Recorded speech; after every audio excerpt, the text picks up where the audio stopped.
This one music production technique changed the way I produce music forever.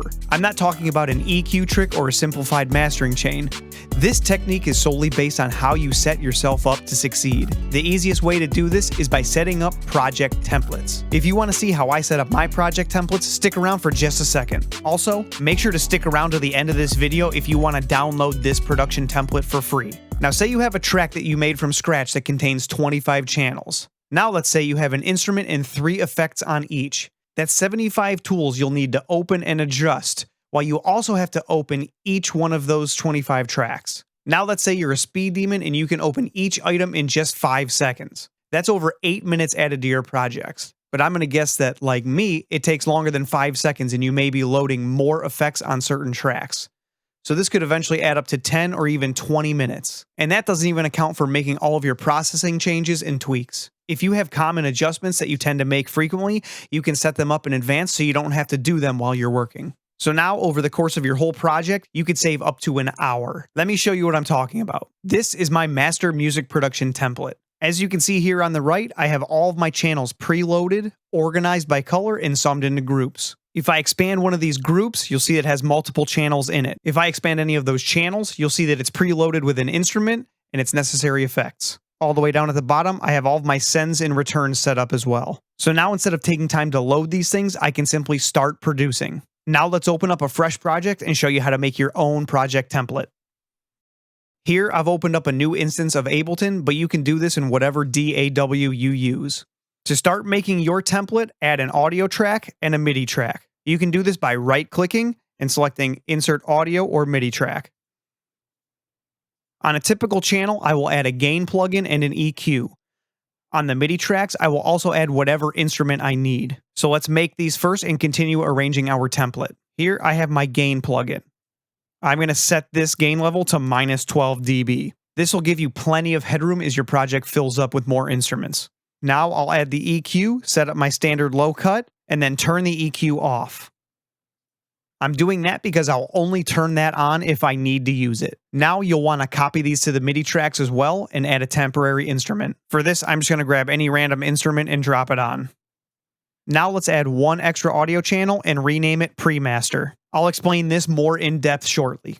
When I produce, I use audio for my drum channels and MIDI for my instrument channels, but you can alter this based on your production style and your desires. So let's start making our drum group. I'm going to make 5 copies of the audio tracks and rename them to each element I will use. So now that I have those duplicates renamed, we have a kick, snare, clap, hi-hat, and percussion channel. Once you finish that, highlight all of them, make them a group, and rename it drums. And finally, to complete this group, highlight everything, right-click, and pick a color of your choosing.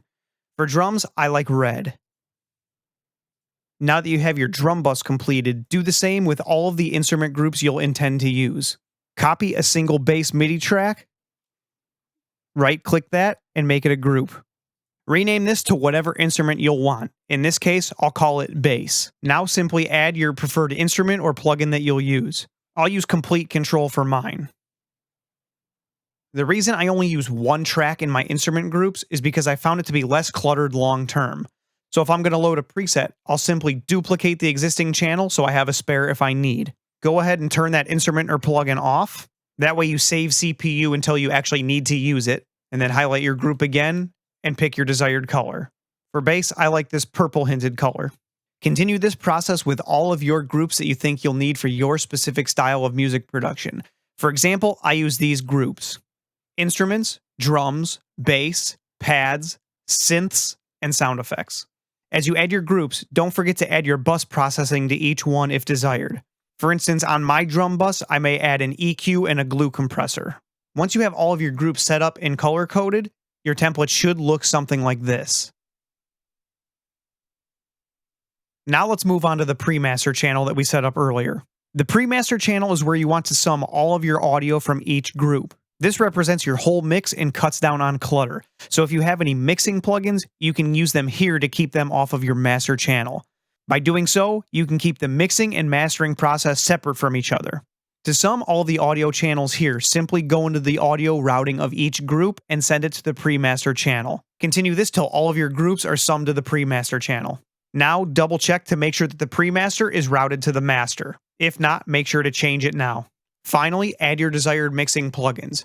I like Neutron 3, Isotope's Visual Mixer, Tonal Balance Control, and some Spectrum Analyzers. Don't forget to turn all of these off because these are going to be pretty CPU intensive. If you find that your computer bogs down a little bit with these on, you can simply add these when you're ready for the mixing stage. And lastly, at the bottom, we need to add the send and return tracks. These are tracks that you can put effects on to send your channels to. So say you put a similar reverb on a lot of channels. Doing it on a send track helps you streamline this and save CPU. This is because you only have to use one reverb plugin for multiple channels. For the sake of the tutorial, I'll just add a reverb track, but you can add as many as you like. Right-click and select Insert Return Track. Rename this Reverb. Add a reverb of your choice and set it up to taste. Now you can see that all of the channels have this slider on them. By dragging the slider up, you're now sending it to the return track. The higher you push it, the more of the effect you will get. Feel free to set up as many as you like. I like my sends and returns to consist of a short reverb for drum hits or subtle depth, a medium reverb for instruments, a long reverb for sound effects and ambience, and a delay. Once you've completed that, your sends and return channels should look something like this. And if you open up a track, you'll see a slider for each one of them. Each slider coincides with each return track from top to bottom. So the first one will be the top and the last one will be the bottom. Now you should have your music production template set up and can add whatever mastering plugins you use to your master channel. However, I like to do this only when mastering to save on CPU load. The last thing you need to do is save your project and name it. I like to use the file format Master Production Template 2024.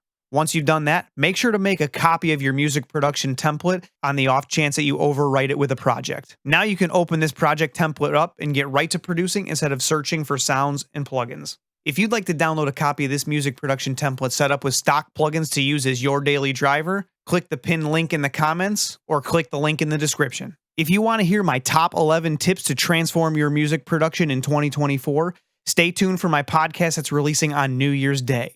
If you're watching this after New Year's Day, click here to listen now.